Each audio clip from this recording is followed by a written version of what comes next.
सुशीला को 23 साल की उम्र में भाई ने ही किन्नरों के साथ भेजा, जंगलों में गुजारनी पड़ी हजारों रातें। कौन है किन्नर सुशीला जिसके सामने अरबपति भी घुटने टेक देता है? एक ऐलान से हिल जाती है सरकार।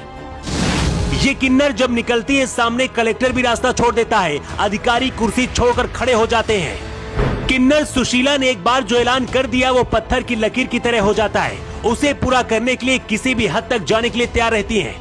भरी जवानी में भाई और भाभी ने मिलकर घर से निकाल दिया था, हजारों रातें जंगलों में गुजारनी पड़ी थी, लेकिन हार नहीं मानी। अब सुशीला किन्नर जगत बुआ बन गई है, सोशल मीडिया स्टार बन चुकी हैं और इनके करोड़ों लाखों चाहने वाले हैं। इनके पास पैसा इतना ज्यादा है कि कलेक्टर के ऑफिस में घुसकर नोटों के बंडल उड़ाने लगती है। राजस्थान में सरकार कोई भी रहे, लेकिन पुष्कर और आसपास के इलाके में सिक्का सुशीला का ही चलता है। कहते हैं जिस रास्ते से सुशीला निकलती है, अगर पता चल गया तो कलेक्टर भी अपना रास्ता बदल लेता है। राजस्थान की सिरोही जिले में एक घुमंतू परिवार में किन्नर सुशीला पैदा हुई। ये परिवार जंगलों में गाय और ऊंट पालकर गुजारा करता था। सुशीला किन्नर ने अपने माँ बाप के साथ 23 साल तक ज्यादातर अपना वक्त जंगलों में गुजारा। शुरुआत में सब कुछ ठीक था, लेकिन भाई और भाभी सुशीला को परेशान करने लगे थे। घर में ही उनके किन्नर होने का मजाक उड़ाया जा रहा था। सुशीला किन्नर जब करीब 23 साल की हुई तो भाई और भाभी ने ही जबरन कुछ किन्नरों को बुलाकर जबरदस्ती सुशीला को उनके साथ भेज दिया। सुशीला किन्नर के जाने की वजह से माँ बाप को इतना गहरा सदमा लगा कि 1 साल के अंदर ही उनकी मौत हो गई। सुशीला किन्नर बताती हैं कि मैं किन्नरों के बीच में नहीं रहना चाहती थी, लेकिन वहां से निकलने का कोई रास्ता नहीं था। इसी दौरान उनकी मुलाकात एक बनिए से हुई। उन्होंने उनकी मदद की और करीब 25,000 रुपए दिए। इस पैसे से सुशीला ने कानूनी लड़ाई लड़कर केस जीता और अपना खुद का गाय पालने का व्यापार भी शुरू किया।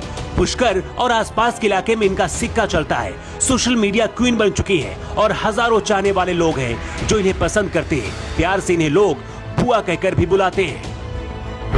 किन्नर होते हुए भी सुशीला सनातन धर्म को मानती हैं और गायों को पालकर उनकी सेवा करती हैं। गौपालन से ही लाखों करोड़ों की जमीन और संपत्ति बना ली है। गरीब और सताए हुए लोगों की मदद भी करती है। यही वजह है कि इन्हें अब लोग बुआ कहते हैं। कई बार सुशीला को चुनाव लड़ने का भी कहते ऑफर मिल चुका है, लेकिन इन्होंने मना कर दिया। अपना ज्यादातर वक्त अब गौ सेवा और भजन में गुजारती है।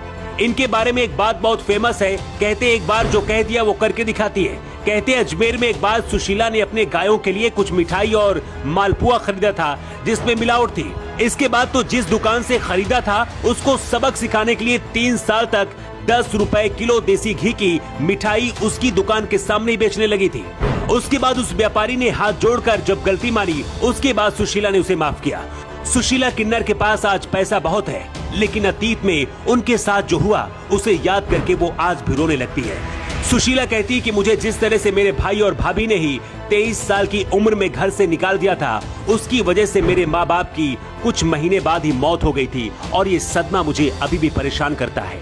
सुशीला किन्नर की इस कहानी को लेकर आपका क्या कहना है? आप अपना जवाब कमेंट बॉक्स पर लिखकर जरूर बताएं।